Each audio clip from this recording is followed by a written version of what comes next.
అనుదిన వాక్య ధ్యానాంశము సామెతల గ్రంథం 22వ అధ్యాయము 3వ వచనాన్ని ధ్యానించారు. బుద్ధిమంతుడు అపాయం వచ్చుట చూచి దాగును, జ్ఞానం లేనివారు యోచింపగా ఆపదలో పడుదురు. ప్రియమైన దేవుని వర్లరా, బుద్ధిమంతుడు అపాయం వచ్చుట చూచి దాగును, జ్ఞానం లేనివారు అపాయంలో పడిపోతారు. మనం ఇదే విషయాన్ని సామెతల గ్రంథము 27వ అధ్యాయము 12వ వచనంలో కూడా చూస్తాం. సామెతల గ్రంథం 27వ అధ్యాయము 12వ వచనంలో ఇదే విషయాన్ని తెలియజేస్తున్నాడు. బుద్ధిమంతుడు అపాయం వచ్చుట చూచి దాగును, జ్ఞానం లేని వారు యోచింపగా ఆపదలో పడదు. చూడండి, ఒక విషయాన్ని ఒకటి కంటే ఎక్కువ సార్లు మెన్షన్ చేశారు అంటే దాని యొక్క ఇంపార్టెన్స్ మరింత ఎక్కువగా ఉంది అని అర్థం. మనం అందరం కూడా బుద్ధిమంతులుగా ఉండాలి, జ్ఞానవంతులుగా ఉండాలి, ముందు చూపు కలిగి ఉండాలి. జ్ఞానం లేకుండా, బుద్ధి లేకుండా అపాయంలో చిక్కుకోవటం అనేది అది సరైన విధానం కాదు. అందుకే ఈ అవకాశం ఉన్నప్పుడు నీవు అపాయము రాకముందే, నీ దగ్గరికి అపాయం రాకముందే ప్రమాదం పొంచి ఉన్నప్పుడు దాన్ని ఎరగటం అనేది, దాని నుంచి తప్పించుకోవటం అనేది చాలా ప్రాముఖ్యమైన విషయం. ప్రియమైన దేవుని వల్లరా, అపాయాన్ని చూసి తప్పించుకోవటం బుద్ధిమంతుని యొక్క లక్షణం. ఏదైనా ఒక ప్రమాదం పొంచి ఉన్నప్పుడు దాన్ని పసిగట్టటము బుద్ధిమంతుని లక్షణం. అక్కడికి వెళ్ళటం వల్ల మనకు ప్రమాదం ఉంది అని ముందుగా ఎరిగి ఆ ప్రమాదాన్ని నుంచి తప్పించుకోవటం అనేది బుద్ధిమంతుని లక్షణం. అది ప్రమాదం అని తెలిసినా కూడా అక్కడికి వెళ్ళటం అనేది బుద్ధిహీనుని లక్షణం. జ్ఞానం కలిగిన వాడు ఆ ప్రమాదాన్ని ఎరిగి ఆ సమయానికి అక్కడికి వెళ్ళకుండా, అక్కడ ఉండకుండా, అక్కడి నుంచి బయటకు రావటానికి ఆ పరిస్థితులను అంచనా వేసుకొని తనకి ఇబ్బంది కలగకుండా ఉండటానికి ఆలోచన చేస్తాడు. దేవుని వాక్యాన్ని మనం జాగ్రత్తగా పరిశీలిస్తే, బుద్ధిమంతుడు అపాయం వచ్చుట చూచి దాగును, దాక్కుంటాడు, అపాయాన్ని ఎరుగుతాడు. చాలా సందర్భాల్లో ప్రభువైన యేసుక్రీస్తు అక్కడి నుంచి వెళ్ళిపోవటము, దాగుకోవటం కూడా మనం చూస్తాం. ఎందుకు అంటే వారు ఆయన్ని కొట్టడానికి రాళ్ళు పట్టుకున్న సందర్భాలు ఉన్నాయి, కొండ వరకు తీసుకెళ్ళిన సందర్భాలు ఉన్నాయి. అనేక సార్లు ఆయన పట్టుకోవటానికి ప్రయత్నించిన సందర్భాలు ఉన్నాయి. వాటిని ఎరిగి పసిగట్టి ఆయన వారి చేతికి చిక్కలేదు. ఎందుకు అంటే ఆయన బుద్ధిమంతుడు, కీడును ఆయన ముందుగానే ఎరగగలిగినవాడు, పసిగట్టగలిగినవాడు. అపాయాన్ని చూసి తాను మరి ప్రొటెక్ట్ చేసుకోవటానికి ప్రయత్నించాడు.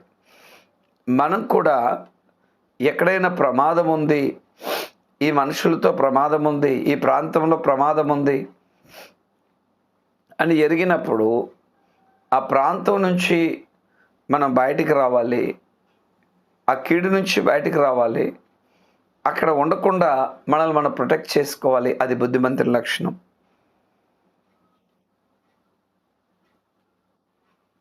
బుద్ధి లేనప్పుడు, జ్ఞానం లేనప్పుడు పరుల చేతిలో చిక్కిపోయి అపాయాన్ని కొని తెచ్చుకునే సందర్భాలు చాలా ఉంటాయి.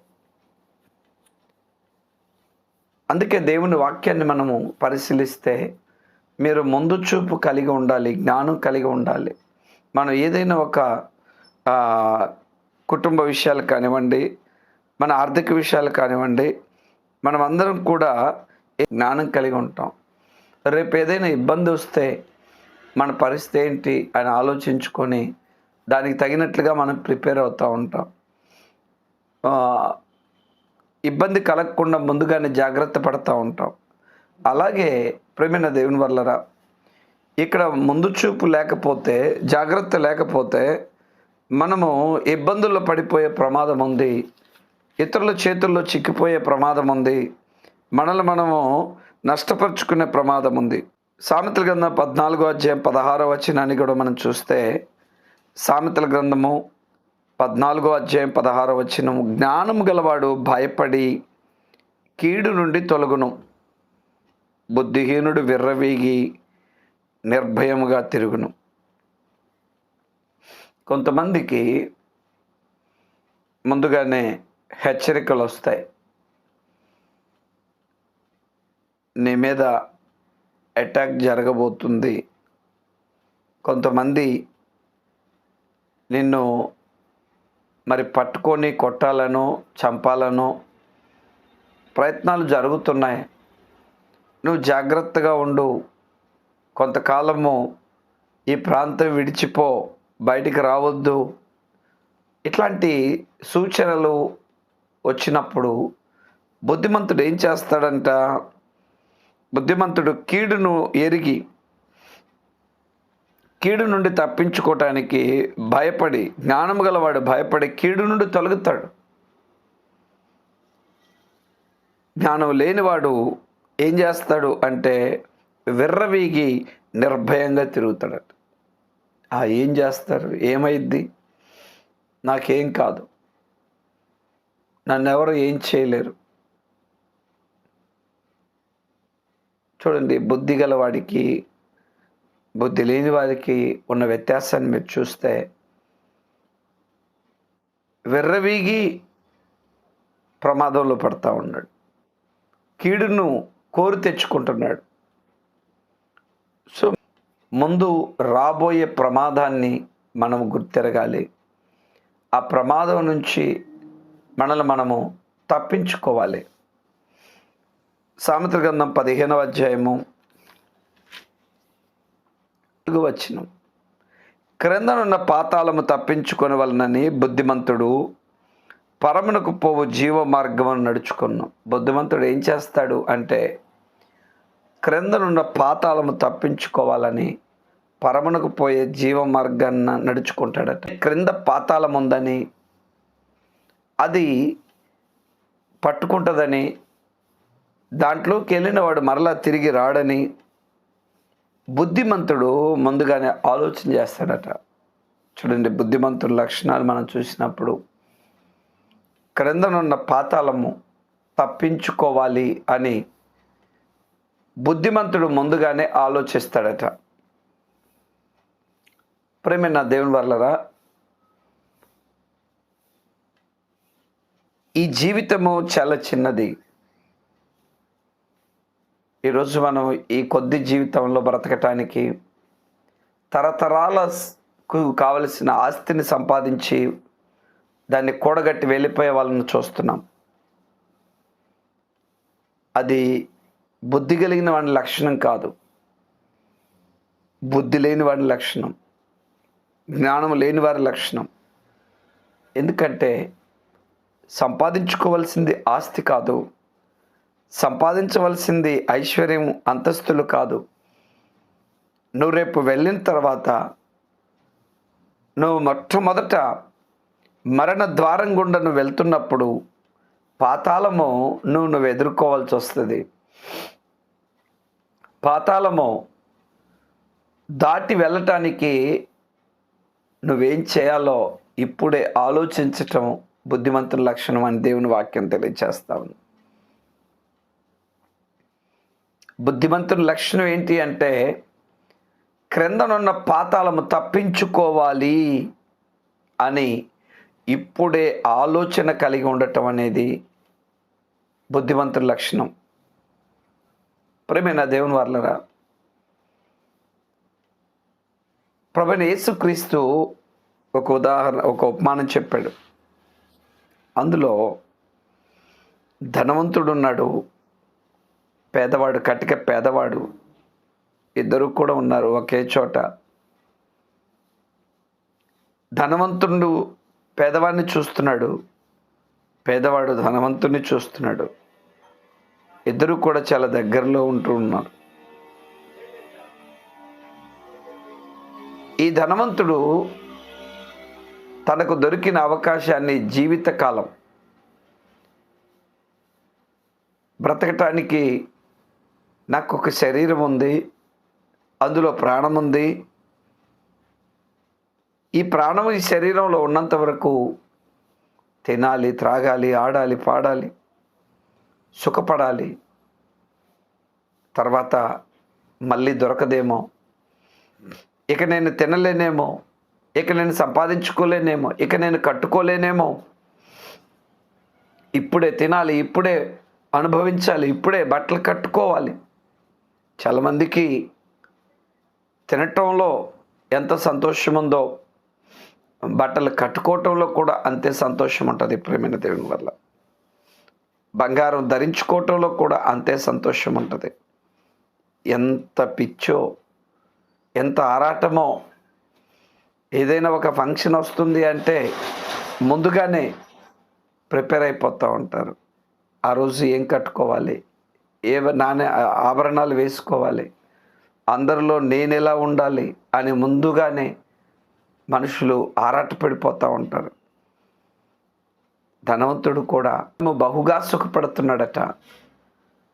సన్నపు నార వస్త్రాలు కట్టుకుంటున్నాడట, ఊదా రంగు వస్త్రాలు, సన్నపు నార బట్టలు. కట్టిన బట్టలు కట్టకుండా కొంతమందికి 100 రకాల చీరలు, 100 రకాల బట్టలు, షూట్లు, రకరకాలైనవి వేసినవి మరలా తిరిగి వేయకుండా ఈ భూమి మీద సుఖాన్ని అనుభవిస్తూ ఉంటారు. ప్రేమైన దేవుని వాళ్ళరా, ఒకరోజు కన్ను మూస్తామని, కన్ను మూసిన మరుక్షణమే మరి పాతాళం అనేది ఒకటి ఉందని, ఆ పాతాళము గుండా మనం వెళ్ళాలని, దాన్ని తప్పించుకోవటం నీ వశము కాదని, దాన్ని తప్పించుకోవటం కొరకు నువ్వు భూమి మీద సిద్ధపడాలని ఎంతమందికి తెలుసు? దేవుని వాక్యము చాలా స్పష్టంగా తెలియచేస్తుంది. క్రిందనున్న పాతాళము తప్పించుకునవలనని బుద్ధిమంతుడట పరమునకు పోవు జీవ మార్గాన్ని నడుచుకుంటాడట. అంటే వీటన్నిటి మీద మమకారం తీసివేసుకుంటాడు. తిండి మీద, బట్టల మీద, ఆభరణాల మీద, లోక సంపాదన మీద, వీటి మీద కాదు. నేను బ్రతికేది కొద్ది కాలము, నా దేవుడు నన్ను ఎలాగైనా బ్రతికిస్తాడు, నేను ఆశపడాల్సింది, ఆరాటపడాల్సింది వీటి కోసం కాదు. ఒకరోజు నేను మరణిస్తాను, నా కొరకు పాతాళం ఎదురు చూస్తుంది, ఆ పాతాళాన్ని నేను ఎలా దాటి అవతలికి వెళ్ళిపోవాలి. అది బుద్ధిమంతుడి లక్షణం, అది ముందు చూపు, అది సిద్ధపాటు. ఇవేవీ లేకుండా తెలివి తక్కువగా నువ్వు లోకంలో బ్రతికి నువ్వేమనుకుంటున్నావంటే, నా అంత తెలివి కలిగినోడు ఇంకొకటి లేడు. ముందు చూపు కలిగి నేను ఇల్లు కట్టుకున్నాను, ముందు చూపు కలిగి నేను బట్టలు కొనుక్కున్నాను, ముందు చూపు కలిగి బంగారం కొనిపెట్టుకున్నాను, ముందు చూపు కలిగి నేను డబ్బులు దాచిపెట్టుకున్నాను అనుకుంటున్నావు. బుద్ధిహీనుడు, జ్ఞానం లేనివాడు, వెర్రివాడు. ప్రభు అంటున్నాడు, వెర్రివాడా, కొట్లలో ధాన్యము కూర్చుకున్నావు కదా, సంబరపడిపోతున్నావు కదా, నువ్వు వెర్రివాడము. పిచ్చి లేసింది నీకు బుద్ధి లేదు. అసలు నీకు బుద్ధి ఉంటే నువ్వు దాని మీద మనసు పెట్టవు. ఎందుకంటే ఏ రాత్రి ఆ ప్రభు నిన్ను పిలుస్తాడో తెలియదు. నువ్వు పెట్టకుండా పడుకున్నట్టే పోవచ్చు, మాట్లాడుతున్నట్టే పోవచ్చు. ఇంట్లో ఉన్నా కూడా ప్రభు నిన్ను పిలిస్తే నేను రాను అనటానికి లేదురా పిచ్చివాడా. నువ్వు అలాంటి దానికోసం ఎంత ఆరాటపడిపోతున్నావు, ఎంత పోరాటం చేస్తున్నావు. ప్రభు చిత్తమైతే బ్రతికి ఉండి ఇది అది చేతుమని కదరా నువ్వు చెప్పుకోవాల్సింది. ఎంత విర్రవీగుతున్నావు, ఎంత పరుగులెత్తుతున్నావు, ఎంతగా మూటగడుతున్నావు. దేనికి రా నాయన? కనీసం దేవుని పనికైనా ఇస్తావా నువ్వు? దేవుని దగ్గరికి వచ్చినా నీ పిసినారి బుద్ధి పోనీయదు కదరా. ఎంత సంపాదించావురా, మాటలైతే భలే చెప్పావు కదరా, ప్రార్థన అయితే భలే చేసావు కదరా, ఎందుకురా ఈ దొంగ మాటలన్నీ, ఎందుకురా ఈ నాటకాలన్నీ అని దేవుడు అడుగుతున్నాడు. ఎస్, ప్రార్థన భలే చేస్తాం మనం. నిజంగా క్రైస్తవులు చేసినంత ప్రార్థన, మన మాటలు చర్చిలో ఉన్నంతసేపు ఏం చేస్తాం ప్రేమైన దేవుని వల్ల? అయ్యా నేను దుమ్మునయ్యా, ధూళినయ్యా, నల్లినయ్యా, బల్లినయ్యా అంటాం. బయటికి వెళ్ళగానే కొండ మీద మొత్తీయమండి, మొత్తీయమని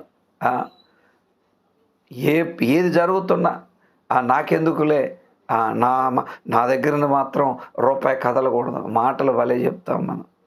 ఇవన్నీ దేవునికి తెలుసు. ఎందుకంటే మనకు సంపాదన మీద పిచ్చి, డబ్బు మీద పిచ్చి, వాటిని దాచుకోవటమే అంతే. ఇంకా మరి దేవునికి ఇవ్వవలసి వస్తే ఏదో ఒక సాకులు వెతుక్కుంటాం. అననీయ సప్పీరల్లాగా మనం మారిపోతాం ప్రేమైన దేవుని వల్ల. డబ్బు మీద ఆశ, పాతాళం అనేది ఒకటి ఉందని, దాన్ని ఎదుర్కోవలసిన రోజు ఒకటి వస్తుందని నువ్వు ఆలోచించలేకపోతున్నావు. సిద్ధపాటు లేదు, నీకు ముందు చూపు లేదు. నీ కొరకు, నీ కుటుంబం కొరకు దాన్ని ఎలా కట్టుకోవాలో ఆలోచన లేదు. అందుకే బుద్ధిహీనుడు అన్నాడు, తెలివి లేనివాడు, జ్ఞానం లేనివాడు అని దేవుని వాక్యం తెలియచేస్తూ ఉంది ప్రేమైన దేవుని వల్లరా. జ్ఞానం లేనివాడు తను తాను పోగొట్టుకుంటాడు. ధనవంతుడు చనిపోయి పాతి పెట్టబడెను, అప్పుడు అతడు పాతాళంలో బాధపడుచు ఎదుర్కొన్నాడు, ఫేస్ చేయాల్సి వచ్చింది.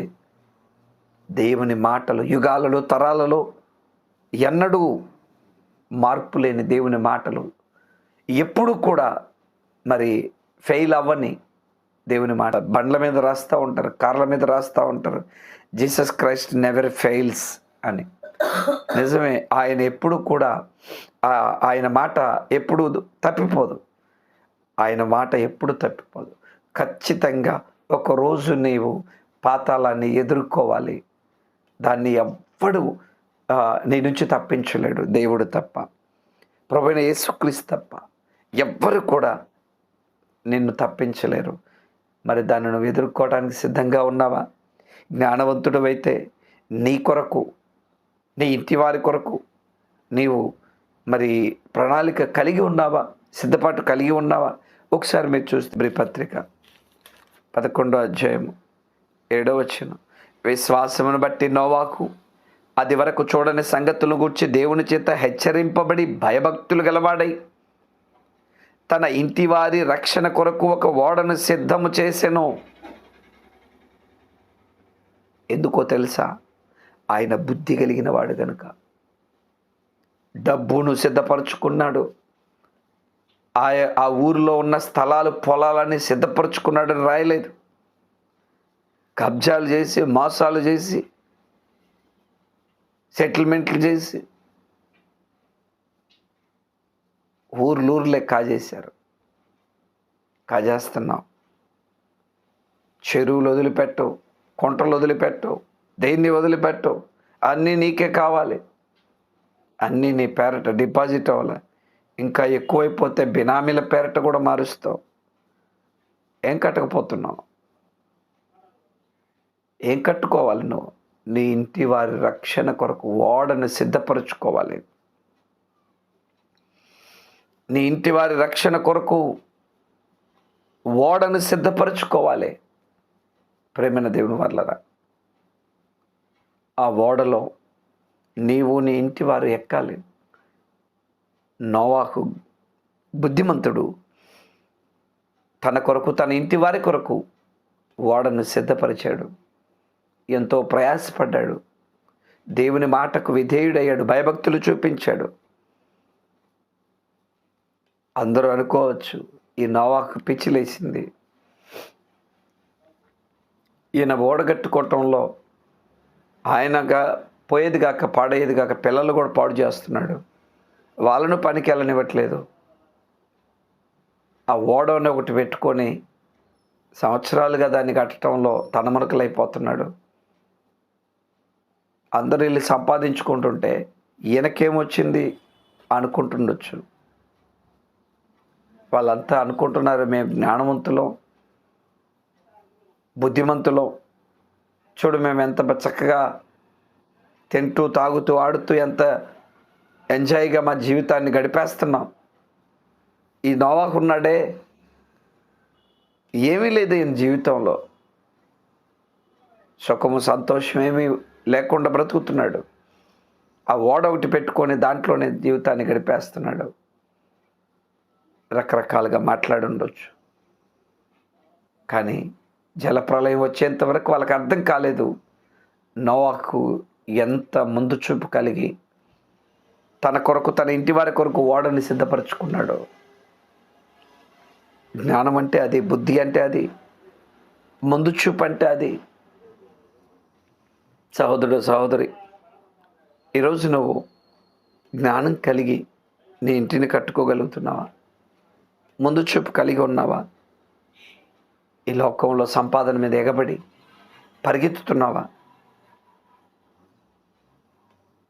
ఒక్కసారి ఆలోచించుకో. 2 సార్లు ఇదే విషయాన్ని, ఒకే విషయాన్ని 2 చోట్ల ఆయన రాయించాడు అంటే అది ఎంత ప్రాముఖ్యమైన విషయమో దీన్ని బట్టి మనకు అర్థమవుతా ఉంది. మనందరము కూడా ఎరగాలని, మనందరం కూడా సిద్ధపాటు కలిగి ఉండాలని. సామెతల గ్రంథం 22:3 బుద్ధిమంతుడు అపాయం వచ్చుట చూచి దాగును, జ్ఞానం లేనివాడు యోచింపక ఆపదలో పడుదురు. ధనవంతుడు పాతాళంలో బాధపడుచు కన్నులెత్తి అబ్రహాము రొమ్మునున్న లాజరును చూచి, తండ్రి అయిన అబ్రహామ, నా యందు కనికరపడి ఆ లాజరును పంపించి తన వేలి కొనను నీళ్ళలో ముంచి నా నాలుకను చల్లార్చడానికి ఆ లాజరును పంపించు. బుద్ధిమంతుడు ఆపద తప్పించుకున్నాడు.